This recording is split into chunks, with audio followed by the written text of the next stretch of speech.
Hey, welcome to another episode of Business Mojo and Margaritas, where I get all up in your business in 20 minutes or less. I am Suzanne Proxa, your host, business strategist, and coach for female entrepreneurs, and my jams just happen to be client attraction and marketing. So let's not delay any further. Let's dive in. Okay, so I'm going to do sort of a short version of the long and winding road to get to where I am. I have been a teacher for 18 years and I've been trying out various side hustles for, I think, 7 years now. Some of them worked and some of them did not. Um, but I learned something from every single one. And while my blog has been my longest running, I have a sort of a mom blog, Creating My Happiness. And so that's been my longest running project. But a couple of years ago, I was looking for something more, something with more interaction between myself and, my audience. So I started looking into podcasting and I started looking into coaching and I started looking into all sorts of different avenues I could take. And the one thing I kept coming back to is that teachers kept asking me, how do I do it? Because, teaching is not just a 9 to 5 job. So we have this sort of, all-encompassing job that sort of takes over our lives if we let it. And so it became pretty obvious once I started actually listening to the questions people were asking that there are a lot of people who are interested in becoming a side hustling teacher. And as someone who's been doing it for a relatively long time, I thought I can really use my expertise in this area to help other teachers start side hustles, whether they want to just make some extra money or if they want to, think about a possible career alternative because 40 years of teaching is a long time of a really high pressure, not so great paying job.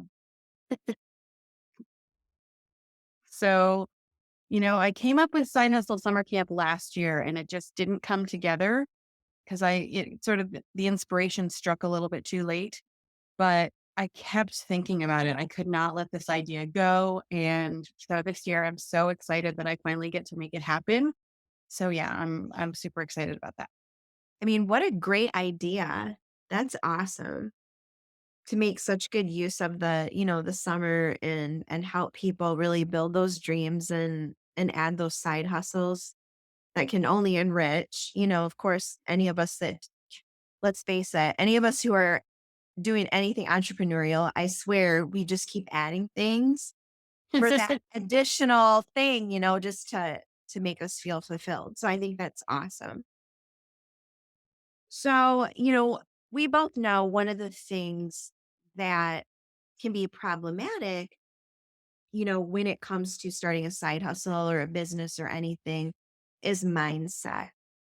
Mindset is, I mean, some people say it's 90% of the game.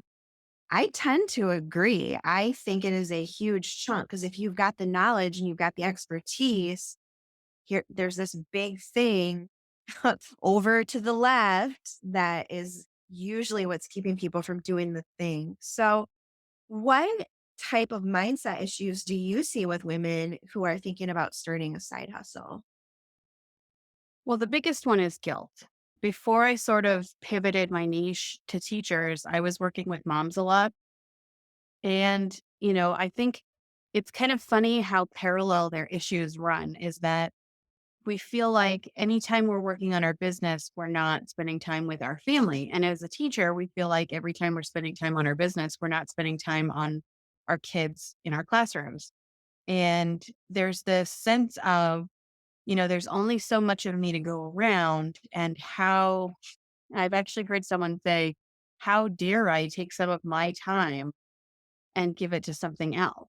And I think you have to get over that mindset and you have to realize that anything you do to enrich your own life is going to enrich your life as a teacher, as a mom, as a woman, as a person. And once you get over that hurdle, and like you said, I'm totally with you. It's at least 90% of the battle is, the fun waiting for you and running your business on the other side of that mental roadblock is Mhm. awesome. Yes, for sure. So, I mean, what other things mindset wise do you think people come across other than just the guilt piece? The other big one is I don't know what to do. Oh, I don't yes. have any skills. That's a big one that I hear, especially a lot from teachers. And I really, it still makes me cringe when I hear people say I'm just a teacher or I'm just a mom or, I'm just an accountant. Like all of these skills are created in isolation from each other. But really, when you are a mom, you're doing 6 million things at a time, right?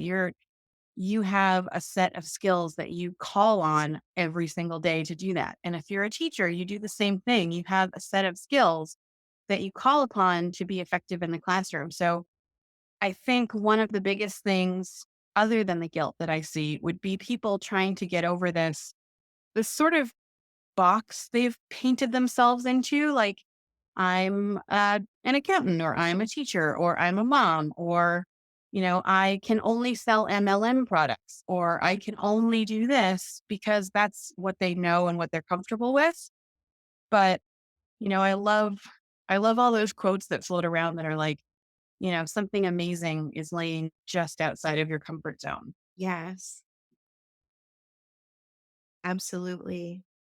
Well, and I think that, everybody knows I'm a psychology and mindset geek, and they know I'm about to go into a thing. But I think that, you know, we really are not brought up to believe that we can dream, that believe that we can do more. A lot of people are not. So to even consider yourself in that kind of a space is super uncomfortable, I think, for people. I mean, I see people every day who just think that life is supposed to be going to a job at 7 in the morning and leaving at 6, eating some dinner and going to bed every single day. Like, that's how life's supposed to be. And I don't think they would ever think of doing anything else. I mean, it's totally fine to do that. But my point is that I think there's a lot of people out there that don't even realize there's possibility for them to do anything else. Yes, absolutely. And that's one of the things that I hear a lot is that I didn't even think that was possible. Yeah. Like I actually have two side hustles right now, and I'm still a full-time teacher, and I have a family, and it works because I work really hard to make it work, but because if you prioritize things in your life, you're going to make time for them. And as soon as I realized that I was a better mom and a better teacher when I had my side hustle going on, I stopped feeling guilty at all about it. And I started thinking about ways that I could serve others even more. Well, and that's a perfect lead into my next question. And that is, you've been through this. So, what advice do you have for side hustlers who are dealing with that guilt around starting up a side hustle or even continuing one? Well, the first thing is you have to remember why you started it. And then start with why. It always goes back to that. It's one of my favorite books. It's one of my favorite quotes. And you really just have to keep going back to why did you start this? And if you only started it because you wanted a little extra money, that may or may not be a good enough reason for you to keep pushing through and to spend time away from your family. But if you started it because, you are really passionate about this one topic, or because you have something that can help other people, or because, you just want, you love beauty products and you like to be able to focus on something outside of your 9 to 5. Once you start to realize why you're doing it, you can start for looking for all the positives.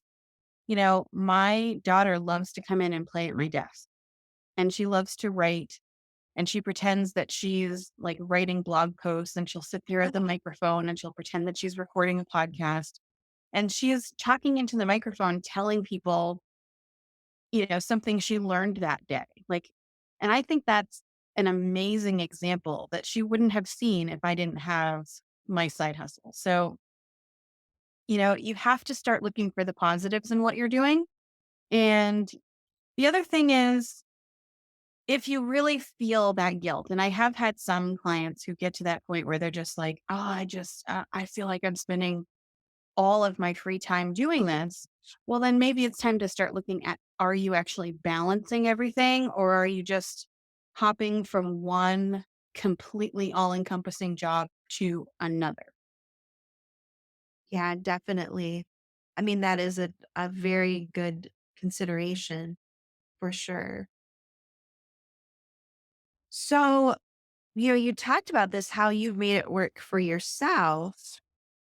I mean, how do you reframe priorities? Because you said you're making it work and you sound like you've really got a lot going on.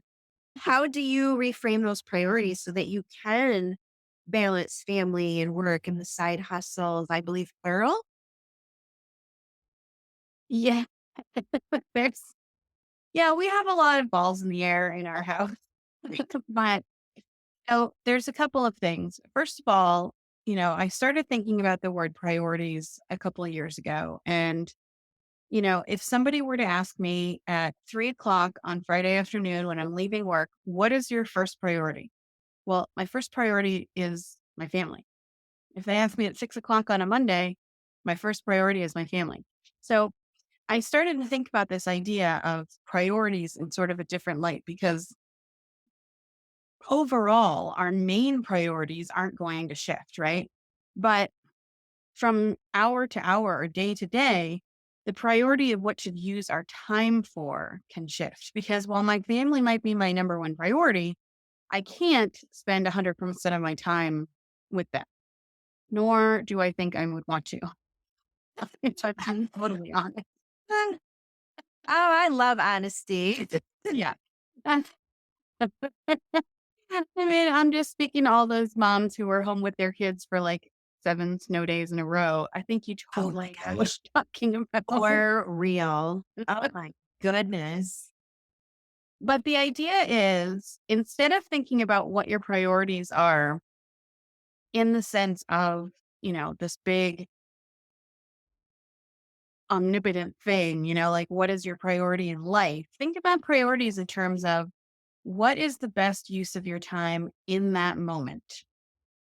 For me, when I pick up my daughter from the bus, that time from like 4 to 4:30, the best use of my time in that moment is to talk to her and to find out about her day, and to, practice just spending time together in whatever way it sort of works out.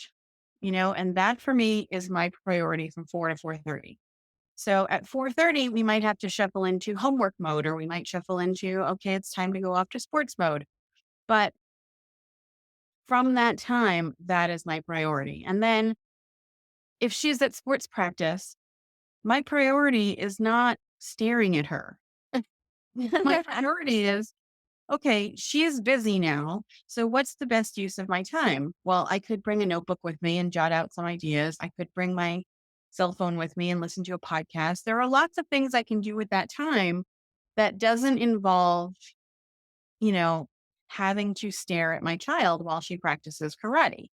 So when I look at my time that I actually have in front of me, I can actually start to think about, what is the best use of my time right now? If I'm at a meeting in school, would I rather be with my child? Yeah, I think I would rather be pretty much anywhere else. But the best use of my time is to be in that meeting to get the information so I can go and implement it later. So when I start to feel that pull of something else, whether it's the pull of family, or the pull of my business, or the pull of, getting it, having to get something done for school, then I just pause and I think to myself, what is the best use of my time right now? And that usually gets me recentered on what I need to do. And if I'm not doing the thing that's the best use of my time, then I stop what I'm doing and I'll go do the thing. And I think that that is a very good suggestion for really anybody, even, people who, I mean, no matter what their business is, even if it's not a side hustle, to really be conscious of that. Are you making the best use of your time? I tell you, over the last few months, I have really kicked my own ass. Like, okay, girl, here you are doing the thing you did back in 2015. You're in Canva again. It's been a while. Get out of there. And so, like, even this weekend, I have such a huge to-do list, and I'm like, okay, what things are most important? And a lot of times people don't do that because there's Yeah. so much that they're overwhelmed, and then they either don't do any of it or they do the things that are easy.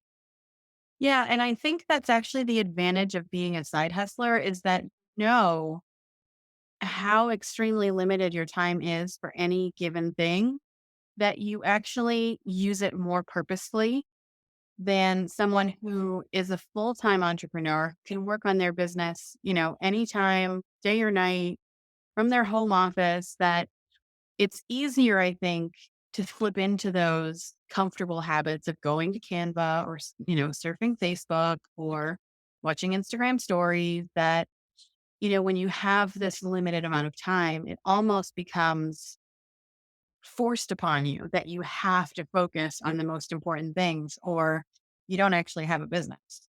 Yes. So true.